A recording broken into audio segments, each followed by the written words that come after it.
Kā mēs sakārtosim iekšpagalmus un uzbūvēsim patvērtnes. Lai to paveiktu, jāsaprot, kas traucē sakārtot iekšpagalmus.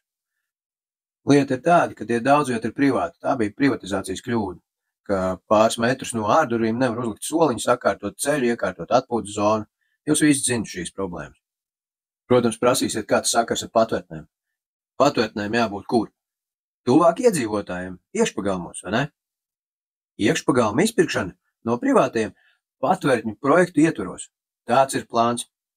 Šādi mēs nošausim 2 zaķus ar 1 šāvienu. Zem zemes būs bunkurs, virs zemes pašvaldības teritorija, parks, atpūtas un sporta zona. Mēs restartēsim mikrorajonus. Guntars Vītols, Rīgas domes mēra kandidāts. Saraksts numur 3 Rīgā. Pašcieņa, tauta, zeme, valstiskums.